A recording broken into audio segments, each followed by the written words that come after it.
ಎಲ್ಲ ಸ್ನೇಹಿತರಿಗೆ ನಮಸ್ಕಾರ. ನಾನು ಡಾಕ್ಟರ್ ಶ್ರೀನಾಥ್ ಅಂತೇಳಿ ಅರ್ಕಲ್ಗೂಡು ಹತ್ರ ಒಂದು ಸಣ್ಣ ಗ್ರಾಮ, ಚಿಕ್ಕ ಅರ್ಕಲ್ಗೂಡು ತಾಲೂಕು ಇಂದ ಬಂದಿರೋ ನನ್ನ ಸ್ವಂತ ಊರು. ಮತ್ತೆ ಈ ಇವತ್ತಿನ ಈ ಪತ್ರಿಕಾ ಗೋಷ್ಠಿಯ ಉದ್ದೇಶ ಏನಂದ್ರೆ, ಒಬ್ಬ ಕ್ರಿಮಿನಲ್ ಹಿಸ್ಟ್ರಿ ಇರುವಂತ ಮತ್ತೆ ಗೋಮುಖ ವ್ಯಾಘ್ರ ಕವರ್ಡ್ ಫೇಸ್ ಇರುವಂತ ವ್ಯಕ್ತಿನ urban development, Hassan urban development chairperson ಆಗಿ ನೇಮಕ ಮಾಡೋದಕ್ಕೆ ಗೌರ್ಮೆಂಟ್ ನಮ್ಮ AICC ಇಂದ ರೆಕಮೆಂಡ್ ಮಾಡಿದ್ದಾರೆ. ಸೊ ಈ ವಿಚಾರ ನಮಗೆ ಗೊತ್ತಾದ ಮೇಲೆ ನಾವು ಸಂಬಂಧಪಟ್ಟಂತ chief secretary government of Karnataka ಮತ್ತೆ ಸೆಕ್ರೆಟರಿ ಅರ್ಬನ್ ಡೆವಲಪ್ಮೆಂಟ್ ಅವರಿಬ್ಬರಿಗೂ ನಾವು ಕಂಪ್ಲೇಂಟ್ ಕೊಟ್ಟು, ಈ ಒಂದು ಕ್ರಿಮಿನಲ್ ಹಿಸ್ಟ್ರಿ ಇದೆ, ನೀವು ಅವರ ನಿಮ್ಮ ಕಾಂಪಿಟೆನ್ಸಿ ಬಗ್ಗೆ ನಾವು ಅವ್ರಿಗೆ ಕ್ವಶನ್ ಮಾಡಿದ್ದೀವಿ. ಅವರೊಬ್ರು ಸರ್ಕಾರ ಪ್ರೊಟೆಕ್ಟ್ ಮಾಡುವಂತ ರೆಸ್ಪಾನ್ಸಿಬಲ್ ಅಧಿಕಾರಿಗಳು ಈ ತರ ಒಂದು ತಪ್ಪುಗಳನ್ನ ಯಾಕೆ ಅವ್ರು ಮಾಡಿದ್ದಾರೆ ಅನ್ನೋ ವಿಚಾರ ನಮಗೆ ಆಶ್ಚರ್ಯ ಪಡಿಸಿದೆ.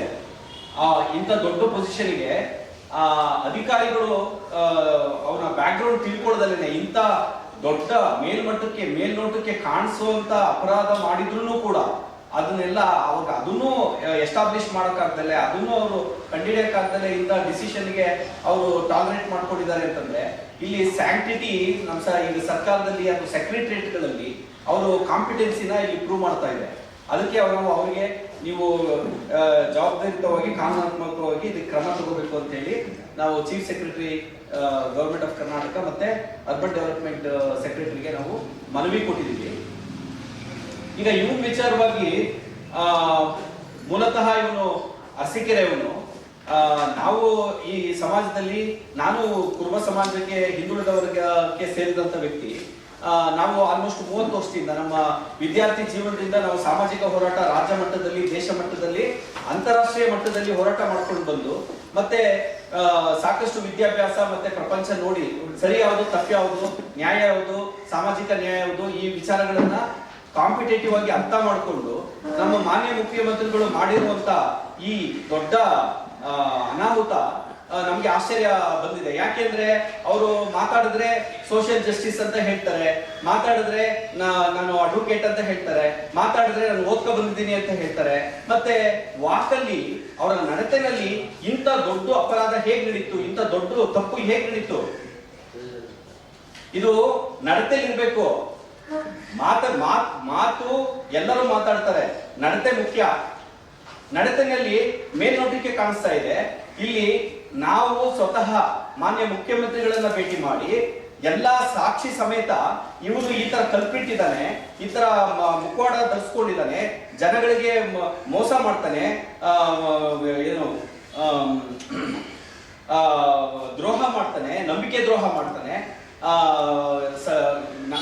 ಅವನು ಕುರುಬ ಸಮಾಜದವನಾಗಿ ಕುರುಬ ಸಂಘದ ಪ್ರೆಸಿಡೆಂಟ್ ಆಗಿ 2010ರಿಂದ ಆಂಟಿ ಸೋಷಿಯಲ್ ಎಲಿಮೆಂಟ್ಗಳನ್ನ ಗುಡ್ಡೆ ಹಾಕೊಂಡು ಈ ಸಮಾಜ ಘಾತುಕ ಶಕ್ತಿಗಳನ್ನೇ ಜೊತೆಲಿ ಇಟ್ಕೊಂಡು ಸಮಾಜದ ದುಡ್ಡನ್ನೇ ಉಪಯೋಗಿಸ್ಕೊಂಡು ಅವ್ರನ್ನ ನರಿಶ್ ಮಾಡ್ಕೊಂಡು ಅವ್ರನ್ನ ಶಕ್ತಿಯಾಗಿ ಉಪಯೋಗಿಸ್ಕೊಂಡು ಸಮಾಜದ ಜನಗಳಿಗೇನೆ ದಬ್ಬಾಳಿಕೆ ಮಾಡ್ಕೊಂಡು ಅವನು ಈ ತರ ಡಿಕ್ಟೇಟರ್ಶಿಪ್ ಮಾಡ್ಕೊಂಡು ಬಂದಿದ್ದಾನೆ.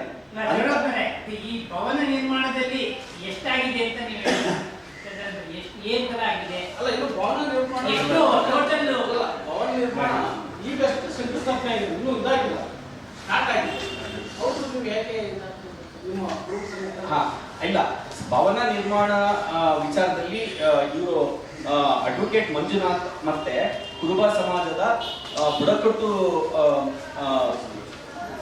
ಕುರುಬ ಸಂಘರ್ಷ ಸಮಿತಿ ಅಧ್ಯಕ್ಷರಾಗಿ ಇವರೇ ಆ ಕೇಸ್ನ ನಡೆಸ್ತಾ ಇದ್ದಾರೆ. ಅದ್ರ ಬಗ್ಗೆ ಟೆಕ್ನಿಕಲ್ ಆಗಿ ವಿತ್ ಇದು ಅಕೌಂಟ್ ವಿತ್ ಏನು ಲೆಕ್ಕಾಚಾರ ಎಲ್ಲ ಇವ್ರಿಗೆ ಪೂರ್ತಿ ಗೊತ್ತಿದೆ. ಅದನ್ನ ಅವ್ರು ಬ್ರೀಫ್ ಮಾಡ್ತಾರೆ. ಅಂದ್ರೆ ಕಟ್ಟಡ ವಿಚಾರದಲ್ಲಿ ಏನು ಗೌರ್ಮೆಂಟ್ ಗ್ರಾಂಟ್ ಇದೆ ಅದನ್ನ ಯಾವ ರೀತಿ ಅವನು ದುರುಪಯೋಗ ಪಡಿಸ್ಕೊಂಡಿದ್ದಾನೆ, ಮತ್ತೆ ಅವನ ಪ್ರೆಸಿಡೆಂಟ್ ಆಗಿ ಅವನ ಪವರ್ ಅನ್ನ ಯಾವ ರೀತಿ ಅವನ ಸೆಲ್ಫಿಶ್ ಇಂಟ್ರೆಸ್ಟ್ ಗೆ ಈ ಆಂಟಿ ಸೋಷಿಯಲ್ ಸಮಾಜಘಾತ ಶಕ್ತಿಗಳನ್ನ ಜೊತೆಲಿ ಇಟ್ಕೊಂಡು ನ್ಯಾಯ ಕೇಳಿದವ್ರಿಗೆ ದಬ್ಬಾಳಿಕೆ ಮಾಡ್ಕೊಂಡು ಅವ್ರ ಪರ್ಸನಲ್ ವಿಚಾರಕ್ಕೆ ಹೋಗಿ ಅವ್ರಿಗೆ ಭಯ ಹುಟ್ಟಿಸಿ ಇವನು ಈ ತರ ಒಂದು ಭ್ರಷ್ಟಾಚಾರದಲ್ಲಿ ಇವನು ಜೀವನ ಮಾಡ್ಕೊಂಡು ಬಂದಿದ್ದಾನೆ. ಮಾನ್ಯ ಮುಖ್ಯಮಂತ್ರಿಗಳಿಗೆ ಇವನು ಆಪ್ತ ಅಂತ ಹೇಳ್ಕೊಂಡು ಅಲ್ಲಿ ಪೊಲೀಸ್ ಡಿಪಾರ್ಟ್ಮೆಂಟ್ ಅಲ್ಲಿ ನಾವು FIR ಮಾಡ್ಸಕ್ ಹೋದ್ರೆ complaint ಕೊಟ್ಟವ್ರಿಗೆ harassment and discomfort, accused ಗೆ ಕಂಫರ್ಟ್ ಮಾಡೋದು, ಅವನಿಗೆ VIP ಟ್ರೀಟ್ ಮಾಡೋದು. ಇದು ಏನು ಸರ್ಕಾರದ ದುಡ್ಡನ್ನೇ ಉಪಯೋಗಿಸ್ಕೊಂಡು ಧರಣಿ ಮಾಡುವಂತ ನಮಸ್ಕಾರಗಳು. ನಾನು ಲಕ್ಕವಳ್ಳಿ ವಕೀಲರು, ಬೆಂಗಳೂರು. ನಾನು ಹೈಕೋರ್ಟಲ್ಲಿ ಲಾಯರ್ ಆಗಿ ಪ್ರಾಕ್ಟೀಸ್ ಮಾಡ್ತಾ ಇದ್ದೇನೆ. ಹಾಗೂ ಇದ್ರ ಜೊತೆಗೆ ಒಂದು ಸಾಮಾಜಿಕ ಚಟುವಟಿಕೆಗೋಸ್ಕರ ಬುಡಕಟ್ಟು ಕುರುಬರ ಸಂಘರ್ಷ ಸಮಿತಿ ಅಧ್ಯಕ್ಷನಾಗಿ ನಮ್ಮದೇ ಆದಂಥ ಒಂದು ತಂಡದೊಂದಿಗೆ ಸಮಾಜ ಸೇವೆ ಮಾಡಿಕೊಂಡಿದ್ದೇನೆ. ಇವತ್ತು ಡಾಕ್ಟರ್ ಶ್ರೀನಾಥ್ ಚೌಡಪ್ಪನವರು ಅನೇಕ ಭ್ರಷ್ಟಾಚಾರ ನಿರ್ಮೂಲನೆ ಮಾಡಲಿಕ್ಕೋಸ್ಕರವಾಗಿ ಅನೇಕ ಸಂದರ್ಭಗಳಲ್ಲಿ ಅನೇಕ ವಿಚಾರಗಳಲ್ಲಿ ಅವರು ಹೋರಾಟ ಮಾಡ್ತಾ ಇದ್ದಾರೆ ಮೊದಲಿಂದ. ಅಂತ ಒಂದು ಸಾಮಾಜಿಕ ಪಿಡುಗನ್ನ ಹೋಗಲಾಡಿಸಲಿಕ್ಕೆ ಹೋರಾಟ ಮಾಡ್ತಾ ಇರ್ತಕ್ಕಂಥ ಒಬ್ಬ ಯುವಕನಿಗೆ ಬೆಂಬಲವಾಗಿ ನಾವು ಕೂಡ ಇರಬೇಕು ಅನ್ನೋ ದೃಷ್ಟಿಯಿಂದ ಇವತ್ತು ಅವರಿಗೆ ಬೆಂಬಲವಾಗಿ ಬಂದಿದ್ದೇನೆ. ಇಲ್ಲಿ ಮುಖ್ಯವಾಗಿ ಕರ್ನಾಟಕ ರಾಜ್ಯ ಸರ್ಕಾರ ಕೇಂದ್ರ ಕಾಂಗ್ರೆಸ್ ಪಕ್ಷದ ಹೈಕಮಾಂಡಿನಿಂದ ಒಂದು ಸಮ್ಮತಿ ಪಡೆದಿರ್ತಕ್ಕಂಥ ಅನೇಕ ಪಕ್ಷದ ಕಾರ್ಯಕರ್ತರನ್ನ ಈ ರಾಜ್ಯದ ಒಂದು ಸರ್ಕಾರದ ಸ್ಟ್ಯಾಟ್ಯೂಟರಿ ಬೋರ್ಡ್ ಇರ್ತಕ್ಕಂಥ ಪ್ರಾಧಿಕಾರಗಳಿಗೆ ಅಧ್ಯಕ್ಷನಾಗಿ ನೇಮಕ ಮಾಡಿದ್ದಾರೆ. ಈ ಪಟ್ಟಿಯಲ್ಲಿ ಪಟೇಲ್ ಶಿವಪ್ಪ ಅಂತ ಹಾಸನ ಜಿಲ್ಲೆಯವರು, ಅರಸೀಕೆರೆ ತಾಲೂಕಿನವರು ಕೂಡ ಒಬ್ಬರು ಇದ್ದಾರೆ. ಅವರನ್ನ ಹಾಸನ ಜಿಲ್ಲಾ ಅಭಿವೃದ್ಧಿ ಪ್ರಾಧಿಕಾರಕ್ಕೆ ಅಧ್ಯಕ್ಷರಾಗಿ ನೇಮಕ ಮಾಡೋದಕ್ಕೆ ಅವರ ಒಂದು ಶಿಫಾರಸು ಪತ್ರ ಇವತ್ತು ನಮ್ಮ ಆ ಒಂದು ಆದೇಶವನ್ನು ನೀಡತಕ್ಕಂಥ ನಗರಾಭಿವೃದ್ಧಿ ಇಲಾಖೆಗೆ ಬಂದಿದೆ. ಈ ಸಂದರ್ಭದಲ್ಲಿ ಯಾಕೆ ಹೇಳಕ್ ಇಚ್ಛೆ ಪಡ್ತೀನಿ ಅಂತ ಹೇಳಿದ್ರೆ, ಈಗಾಗಲೇ ಕಳೆದ 2010ರಿಂದ ಇವತ್ತಿನವರೆಗೂ ಕೂಡ ಈ ಒಂದು ಪಟೇಲ್ ಶಿವಪ್ಪನವರು ಹಾಸನ ಜಿಲ್ಲಾ ಕುರುಬರ ಸಂಘದ ಅಧ್ಯಕ್ಷರಾಗಿ ಕರ್ತವ್ಯವನ್ನು ನಿರ್ವಹಿಸ್ತಾ ಇದ್ದಾರೆ. ಆ ಕರ್ತವ್ಯ ನಿರ್ವಹಿಸುವಂತ ಸಂದರ್ಭದಲ್ಲಿ ಅಧ್ಯಕ್ಷನಾಗಿರ್ತಕ್ಕಂಥ ಅಧಿಕಾರ ಮತ್ತು ಸಾರ್ವಜನಿಕ ಹಣ ಅಂದ್ರೆ ಈ ಒಂದು ಹಾಸನ ಜಿಲ್ಲಾ ಕುರುಬರ ಸಂಘಕ್ಕೆ ಸುಮಾರು 4 ಲಕ್ಷ ರೂಪಾಯಿಯ ಸದಸ್ಯತ್ವದ ಹಣವನ್ನ ದುರುಪಯೋಗ ಮಾಡಿಕೊಂಡಿದ್ದಾರೆ. ಅದ್ರ ಬಗ್ಗೆ ಲೆಕ್ಕಪತ್ರ ರಶೀದನ್ನು ಕೂಡ ಅವರು ಮಾಡಿಟ್ಟಿಲ್ಲ. ಸಹಕಾರ ಸಂಘಗಳ ನೋಂದಣಾಧಿಕಾರಿ ಮುಂದೆ ಸಹಕಾರ ಸಂಘಗಳ ಜಿಲ್ಲಾ ನೋಂದಣಾಧಿಕಾರಿಗಳು ಈ ಒಂದು ಗಂಭೀರವಾದಂತ ಆ ಭ್ರಷ್ಟಾಚಾರ ಮಾಡಿರ್ತಕ್ಕಂಥ ಸಾರ್ವಜನಿಕ ಹಣವನ್ನ ದುರುಪಯೋಗ ಮಾಡಿರ್ತಕ್ಕಂಥ ಅಧಿಕಾರವನ್ನ ಮಾಡಿರ್ತಾ ಇರ್ತಕ್ಕಂಥ ಆ ಒಂದು ಆಡಳಿತ ಮಂಡಳಿ ಇರ್ತಕ್ಕಂಥ ಪಟೇಲ್ ಶಿವಪ್ಪನವರ ಅಧ್ಯಕ್ಷತೆಯಲ್ಲಿ ಇರ್ತಕ್ಕಂಥ ಆಡಳಿತ ಮಂಡಳಿಯ ವಿರುದ್ಧ ನೀವು ಇಲಾಖಾ ತನಿಖೆ ನೀಡಬೇಕು ಅಂತ ಹೇಳಿ ಇಲಾಖಾ ತನಿಖೆಯನ್ನ section 25 of the Karnataka societies registration act ಅಲ್ಲಿ ತನಿಖೆಯನ್ನು ಮಾಡಿಸ್ತಾರೆ ಮಾರಾಟ ಅಧಿಕಾರ ಹತ್ರ. ಜುಲೈ ತಿಂಗಳಲ್ಲಿ ತನಿಖಾ ಅಧಿಕಾರಿ ನೇಮಕ ಮಾಡ್ತಾರೆ 22ನೇ ಇಸ್ವಿಯಲ್ಲಿ. ಆಗಸ್ಟ್ 22ನೇ ಇಸ್ವಿಯಲ್ಲಿ ಆ ವರದಿ ಕೂಡ ಜಿಲ್ಲಾ ನೋಂದಣಾಧಿಕಾರಿಗಳಿಗೆ ಬರ್ತದೆ. ಅಲ್ಲಿ ಯಾವುದೇ ಲೆಕ್ಕಪತ್ರವನ್ನು ಇಟ್ಟಿಲ್ಲ. 2015-16ನೇ ಸಾಲಿನಿಂದ ಯಾವುದೇ ವಾರ್ಷಿಕ ಸರ್ವ ಸದಸ್ಯರ ಸಭೆಯನ್ನು ನಡೆಸಿಲ್ಲ ಮತ್ತು ಮಾಸಿಕ ಕಾರ್ಯಕಾರಿ ಸಮಿತಿ ಸಭೆಯನ್ನು ನಡೆಸಿಲ್ಲ. ಯಾವುದೇ ನಡವಳಿಕೆಗಳನ್ನು ಬರೆದಿಲ್ಲ ಅನ್ನೋದ್ರ ಬಗ್ಗೆ ಸಾಬೀತಾಗ್ತದೆ. ಈ ವರದಿ ಜಿಲ್ಲಾ ನೋಂದಣಾಧಿಕಾರಿಗಳಿಗೆ ಬರ್ತದೆ. ಅಲ್ಲಿಂದ ಜಿಲ್ಲಾ ನೋಂದಣಾಧಿಕಾರಿಗಳು ರಾಜ್ಯ ಸಂಘ ಸಂಸ್ಥೆಗಳ ರಿಜಿಸ್ಟ್ರಾರ್ ಅವರಿಗೆ, ರಿಜಿಸ್ಟ್ರಾರ್ ಆಫ್ ಕೋಆಪರೇಟಿವ್ ಸೊಸೈಟೀಸ್ ಕೂಡ 9ನೇ ತಿಂಗಳಲ್ಲಿ ಬರ್ತದೆ.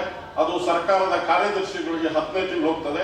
10ನೇ ತಿಂಗಳು ಪುನಃ ಅದೇ ಹಾಸನ ಜಿಲ್ಲಾ ಕುರುಬರ ಸಂಘದ ಪದಾಧಿಕಾರಿಗಳನ್ನ ಕರೆದು ನೀವು ಇಷ್ಟೆಲ್ಲ ಆರೋಪಗಳಿದೆ, ಇದ್ರ ಬಗ್ಗೆ ನಿಮ್ಮ ಸಮಜಾಯಿಷಿ ಏನು ಅಂತ ಕೇಳಿ ಅವಕಾಶ ಮಾಡಿಕೊಟ್ಟಾಗಲೂ ಕೂಡ ಅವರು ಅದಕ್ಕೆ ಸಮರ್ಪಕವಾದ ಒಂದು ಸಮಜಾಯಿಷಿಯನ್ನು ನೀಡದೇ ಇರೋ ಕಾರಣಕ್ಕೆ ಪುನಃ 2ನೇ ಸಾರಿ ತನಿಖೆ ಮಾಡಿ ಅಂತೇಳಿ ದಿನಾಂಕ 15/11/2022ರಲ್ಲಿ ಸರ್ಕಾರದ ಕಾರ್ಯದರ್ಶಿ ಸಹಕಾರ ಇಲಾಖೆಯವರು ಈ ಹಾಸನ ಜಿಲ್ಲಾ ಕುರುಬರ ಸಂಘದಲ್ಲಿ ಸರ್ಕಾರದಿಂದ ಕೊಟ್ಟಿರ್ತಕ್ಕಂಥ ಸಾರ್ವಜನಿಕ ಹಣ 4 ಕೋಟಿ ರೂಪಾಯಿ ಸಹಾಯಧನ ಏನಿದೆ ಕಟ್ಟಡ ನಿರ್ಮಾಣಕ್ಕೆ, ಅದರ ಬಗ್ಗೆ ಪೂರ್ಣ ತನಿಖೆ ಮಾಡಿ ವರದಿಯನ್ನು ಸಲ್ಲಿಸಂತ ಕಳಿಸುತ್ತೆ. ಹಾಗೆ ಅವರು ಕೂಡ 28/11ಕ್ಕೆ ಜಿಲ್ಲಾ ನೋಂದಣಾಧಿಕಾರಿಗಳು ತನಿಖಾಧಿಕಾರಿಯನ್ನು ಮಾಡ್ತಾರೆ, ನೇಮಕ ಮಾಡ್ತಾರೆ. ಇವೆರಡನ್ನೂ ಪ್ರಶ್ನೆ ಮಾಡಿ ಇದೇ ಪಟೇಲ್ ಶಿವಪ್ಪನವರು ರಾಜ್ಯ ಹೈಕೋರ್ಟ್ ನಲ್ಲಿ ಒಂದು ಕೇಸ್ ಹಾಕ್ತಾರೆ. ಹೈಕೋರ್ಟ್ ಅಲ್ಲಿ ರಿಟ್ ಅರ್ಜಿಯನ್ನು ಸಲ್ಲಿಸ್ತಾರೆ 2582/9/22. ಆ ಒಂದು ಹಾಕಿ ಈ ತನಿಖೆಯನ್ನ ಮಾಡಕೂಡದು ಅಂತ ಹೇಳಿ ತಾತ್ಕಾಲಿಕವಾದ ಒಂದು ತಡೆಯಾಜ್ಞೆಯನ್ನ ಮಧ್ಯಂತರ ಆದೇಶವನ್ನು ಪಡೆದಿದ್ದಾರೆ. ಅದರಲ್ಲಿ ಆ ದೂರುದಾರರ ಪರವಾಗಿ ನಾನೇ ಕೂಡ ಹಾಜರಾಗ್ತಾ ಇದ್ದೀನಿ. ಅದೆಲ್ಲ ಸಮಜಾಯಿಷಿ ಯಾವುದೇ ರೀತಿಯ ಸಮರ್ಪಕವಾದಂತಹ ಸಮಜಾಯಿಷಿ ಇಲ್ಲ.